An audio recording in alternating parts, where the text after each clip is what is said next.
ಪ್ರೈಸ್ಗಳ ಭರ್ಜರಿ ಕಲೆಕ್ಷನ್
ದಿನಾಚರಣೆ ಮಾಡಿ 6ನೇ ತಾರೀಕು ರೈತರ ದಿನಾಚರಣೆ ಮಾಡಿದ್ವಿ. ಅದಕ್ಕಿಂತ ಕಲೆಗೈತಲ್ಲಿ ರಸ್ತೆ ತಡೆ ಮಾಡಿದ್ವಿ. ಅವಾಗ ನಮ್ಮ ಪೊಲೀಸ್ ಇಲಾಖೆ ಅರೆಸ್ಟ್ ಮಾಡಿದ್ರು. ಸುಮಾರು ಬೇಡಿಕೆಗಳು ಹೇಳಿದ್ವಿ. ತಹಶೀಲ್ದಾರ್ ಅವರು ಒಂದು ಉತ್ತರ ಹೇಳಿದ್ರು, ಯಾರು ಅಧಿಕಾರಿಗಳು ನಮ್ಗೆ ಗೌರವ ಕೊಡ್ತಿಲ್ಲ, ಒಬ್ಬರು ಬರಲ್ಲ ಅಂತ. ನಾನು ಅಧಿಕಾರಿಗಳನ್ನ ಕೇಳಿದಾಗ ನಮ್ಗೆ ಯಾರು ಆಹ್ವಾನನೇ ಕೊಟ್ಟಿಲ್ಲ, ನಾವು ಹೆಂಗೆ ಬರೋದಂತ ಉತ್ತರ ಹೇಳಿದ್ವಿ. ತಾಲೂಕಲ್ಲಿ ಈ ಬೂಟಾಟಿಕೆ ನಾಟಕಗಳನ್ನ ಬಿಟ್ಬಿಟ್ಟು ಅಧಿಕಾರಿಗಳು ಆಗ್ತಿರ್ತಕ್ಕಂಥ ಸಮಸ್ಯೆ ಗೊತ್ತೇ ಇದೆ. ಮೊದಲನೇ ಸಮಸ್ಯೆ ಏನು, ರಾಗಿ ಖರೀದಿ ನೋಂದಣಿ ಸ್ಟಾಪ್ ಮಾಡಿದ್ದೀರಾ. ರಾಗಿ ಬೆಳೆಯಿಂದರೆ ಯಾರು? ಸರ್ಕಾರ ರಾಗಿ ಬೆಳೆಯಿಂದ್ರಿ, ಅಧಿಕಾರ ರಾಗಿ ಬೆಳೆದ್ರಿ, ರೈತರು ಉತ್ತೇಜನ ಬದುಕು ಉತ್ತೇಜನ ಆಗ್ತಂತ. ರಾಗಿ ಬೆಳೆದ್ರೆ ಇವ್ರ ಯೋಗ್ಯತೆಗೆ ರಾಗಿ ತಗೊಳಕ್ಕೆ ಅಯೋಗ್ಯತೆ ಇಲ್ಲ, ರಾಗಿ ನೋಂದಣಿ ಸ್ಟಾಪ್ ಮಾಡಿದ್ರಿ. ಅದನ್ನು ಮಾನ್ಯ ಶಾಸಕರೆಲ್ಲ ಲಾಸ್ಟ್ ಟೈಮ್ ಮನವಿ ಮಾಡಿದ್ದೀವಿ ನಾವು.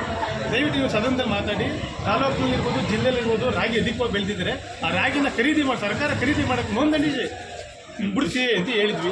ಅವ್ರು ಇನ್ನೊಂದ್ಸರಿ ನಾನು ಮನವಿ ಮಾಡ್ಕೊತಾ ಇದ್ವಿ.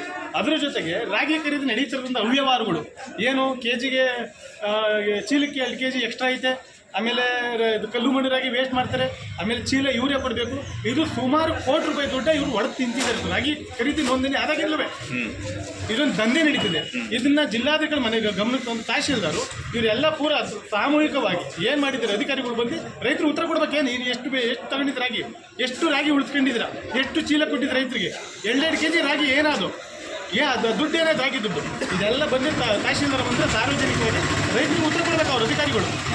ಇದೊಂದು KEB ವಿಚಾರ, 10 ನಿಮಿಷ ಕೊಟ್ಟು 10 ನಿಮಿಷ ಕರೆಂಟ್ ಕೊಟ್ಟು ತೆಗಿತಾರೆ. ನಿನ್ನೆ 3 ದಿನದಿಂದ ಲೈನ್ ಚೇಂಜ್ ಆಗಿ ನಮ್ಮದೇ ಒಂದು ಮೋಟ್ರ್ ಸುಟ್ಟೋಗುತ್ತೆ. ಚೆನ್ನಾಗಿ ಓಡ್ತಿದ್ದು ಮೋಟ್ರ್ ಇವತ್ತು 20 ಲೈನ್ ಮೋಟ್ರ್ ಮಡಗಿದ್ವಿ. ಇದು ಹೊಣೆ ಯಾರು? ಕರೆಂಟ್ ಕೊಡೋರು ಯಾರು? ರೈತರಿಗೆ ಕರೆಂಟ್ ನಮ್ಗೆ ಮುಖ್ಯ ಬೇಕಾಗಿರೋದು ಅಡಿಕೆನೋ ಬಾಳೆನೋ ಏನೋ ಬೆಳೆ ಬೆಳಿಬೇಕಾದ್ರೆ ಈಗ ಇರ್ತಕ್ಕಂಥ ವಿಚಾರದಲ್ಲಿ ಕರೆಂಟ್ ಕೊಡಬೇಕು. ಇವ್ರು ಯೋಗ್ಯತೆ ಕರೆಂಟ್ ಕೊಡೋಕ್ಕಾಗಲ್ಲ. ಕರೆಂಟ್ ಏನು ಮಾಡ್ತಿದ್ದಾರೆ ಇದ್ರ ವಿಚಾರ ಒಂದು ಹೋರಾಟವಾಗಿ. ಮತ್ತು KCP ವಿಚಾರ, ಆ KCP AWEನ ಕರೆಸಿ ಅಂತ 6 ತಿಂಗಳಿಂದ ಕೇಳ್ತಾ ಇದ್ದೀನಿ. ಏನು ಕೇಳ್ತೀನಿ, ಅವ್ರು ಹೇಳ್ತಾರೆ ಇನ್ನೊಂದು 20 ಜನ ಸತ್ತ ಮೇಲೆ ಬರ್ತಾರಂತೆ. ರೋಡಲ್ಲಿ ಏನು ಸಮಸ್ಯೆ ಏನು, ಅವ್ರು ಹಾಕಿದ್ರಲ್ಲ, ಅವ್ರು ಹಾಕಿದ ಸ್ಲೋಪ್ ಮಾಡಿಲ್ಲ, ಅಲ್ಲಿ ದಿಂಡಿ ಹಾಕೊಂಡಿದ್ದಾರೆ. ಮೇಯ್ನ್ ಕಾರಣ ದಿಂಡಿಯಿಂದಲೇ ಬೀಳ್ತಾ ಇರೋದವರು. ಆ ದಿಂಡಿ ರೋಡ್ಗೆ ಹಾಕಿರೋ ಮಣ್ಣು ತೆಗೆಸ್ಬಿಟ್ಟು ಸ್ಲೋಪ್ ಮಾಡಿ ರೈತರು ಯಾರಾಗಲಿ ಗೊತ್ತಾರೆ ಬದುಕಳ್ಳಿ.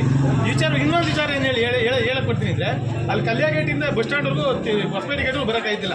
ಇವರು KCPನವ್ರು ಯೋಗ್ಯತೆಗೆ ಇರ್ಬೋದು, ಸರ್ಕಾರದವ್ರಿಗೆ ಇರ್ಬೋದು, ಇವ್ರ ಯೋಗ್ಯತೆಗೆ ಒಂದು ಟಿಪ್ಪರ್ ಕಾರ್ ತಂದು ಗುಂಡಿ ಮುಚ್ಚಕ್ಕೆ ಯೋಗ್ಯತೆ ಇಲ್ವಾ? ಇದನ್ನು ಕೇಳಂಗಿಲ್ಲ ಯಾರು. ಇದನ್ನು ರೈತ ಸಂಘದಲ್ಲಿ ಇವೆಲ್ಲ ಕೇಳಂಗಿಲ್ಲ. ಬರಬೇಕು, ತಾಲೂಕು ಕಚೇರಿ ನೋಡ್ಕೋಬೇಕು, ಮನೆಗೆ ಹೋಗ್ಬೇಕು. ಇವೆಲ್ಲ ಕೇಳಿದ್ರೆ ಅನ್ಯಾಯ, ವಿರೋಧ ಮಾಡ್ತೀವಿ ಅಂತ ಅರ್ಥನೇ ಇದು. ಏನಿಲ್ವಲ್ಲ, ನಾನು ಹೋಗ್ತೀನಿ, ನಮ್ಮ ಸಂಬಂಧಿಕರು ಹೋಯ್ತಾರೆ, ಎಲ್ಲ ಹೋಯ್ತು, ಸತ್ತೋರು ನಮ್ಮವರೇ ತಾನೆ, ಬೇರೆ ಯಾರು ಹೋಗ್ಬಿಟ್ಟು ಯಾರು ಸಾಯೋದು ಬೇಡ. ಒಳ್ಳೆ ರಾಜಕಾರಣಿ ಸತ್ತೋದ್ರೆ ಅವಾಗ ಹೋಯ್ತಾರೆ ಮುಚ್ಚಕ್ಕೆ. ರೈತರು ಸರ್, ನಮ್ಮೂರ 4 ಜನ ಸತ್ತವ್ರು ಸರ್. ಎಷ್ಟು ದಿನ ಬೇಕು ಸರ್ ಇದನ್ನು ತಡೆಯೋಕ್ಕೆ? ಎಷ್ಟು ದಿನ ಬೇಕು ಇದ್ರ ವಿಚಾರವಾಗಿ? ಆಮೇಲೆ ಕುಡಿಯುವ ನೀರು ನೈರ್ಮಲ್ಯೀಕರಣ ದೊಡ್ಡದಾಗಿ ತಂದು ಫಿಲ್ಟರ್ ತಂದು ಊರು ತುಂಬ ಆಗಿಬಿಟ್ಟು ಎಲ್ಲ ಕೆಟ್ಟೋಗ್ಬೇಕು, ನೀರಿಲ್ಲ. ಕೇಳೋರು 6 ತಿಂಗಳಿಂದ ಕೇಳಿದ್ರೆ ಕುಡಿಯೋಕ್ಕೆ ನೀರಿಲ್ಲ. ಇಲ್ಲಿಂದ ಹೋದ್ರೆ ಗೌಡುಪಳ್ಳಿಗೆ ಹೋಗ್ಬೇಕು, ಇಲ್ಲ ಕೆಂಚಣಿಗೆ ಹೋಗ್ಬೇಕು, ಇಲ್ಲ ಕಾಳರಿಗೆ ಹೋಗ್ಬಿಟ್ಟು ನೀರು ತರಬೇಕು. ಇದಾಗಿ ಕುಡಿ ಕೊಡು ಕೇಳಿದ್ರೆ ಯಾರನ್ನ ಫಿಲ್ಟರ್ ವಾಟರ್ ಕುಡಿ ಕೇಳಿದ್ರೆ ಇಲ್ಲಿ ಆ ಬಸ್ನಲ್ಲಿ ಬರ್ತಾರೆ ನಗಬೇಡಿ ನೀವು ದಯವಿಟ್ಟು ನನ್ನ ಬರ್ತಾರೆ. ಏನಕ್ಕೆ ಅಂದರೆ ಬಸ್ನಲ್ಲಿ ಕೂತ್ರೆ ಹೆಂಗಸರೆಲ್ಲ ಮಕ್ಕ ಮುಚ್ಕೊಂಡ್ಬರ್ತಾರೆ. ಯಾಕೆ ಅಂದರೆ ಧೂಳು, ಬರೇ ಧೂಳು. ಇದು ಅದೇನು ಶೀಘ್ರ ಅಲ್ಲ, ಅದಕ್ಕೇನು ಮಾಡ್ಬೇಕು ಅದನ್ನು ಮಾಡಬೇಕಲ್ವ ನೀವು. ಈ ವಿಚಾರ ಈ ಕೆಲವೊಂದು ವಿಚಾರವಾಗಿ ಹೇಳಿದ್ವಿ ತಹಶೀಲ್ದಾರ್. ಆಮೇಲೆ ತಹಶೀಲ್ದಾರ್ ಕಚೇರಿ ಇವ್ರು ಯಾಕೆ ರೂಮಕ್ಕೆ ಹೋಯ್ತಾರೆ ಕಣೆ, ರೆಕಾರ್ಡ್ ರೂಮಲ್ಲಿ ಇರ್ತಕ್ಕಂಥವ್ರು ಅದೇನು ಹೋಯ್ತಾರೋ ಗೊತ್ತಿಲ್ಲ. ಸುಮಾರು ವರ್ಷ ಅಲ್ದು ಸತ್ತುಬಿಟ್ಟವ್ರು ಇವರು. ಅದಕ್ಕೋಸ್ಕರ ರೈತರ ಸಭೆ ಕರೀರಿ, ಒಂದು ವಾರ ಗಡುವು ಕೊಡ್ತೀರಿ, ರೈತರ ಸಭೆ ಕರೆದು ಬಗೆಹರಿಸಬೇಕು. ಆಗಲ್ಲ ಅಂದರೆ ಉಪವಾಸ ಸತ್ಯಾಗ್ರಹ ಮಾಡ್ತೀವಿ ಅಂತ ಹೇಳಿದ್ವಿ. ಇಲ್ಲೇ ಮುಂದೆ ಉಪವಾಸ ಸತ್ಯಾಗ್ರಹ ಮಾಡ್ತೀವಿ. ಇದು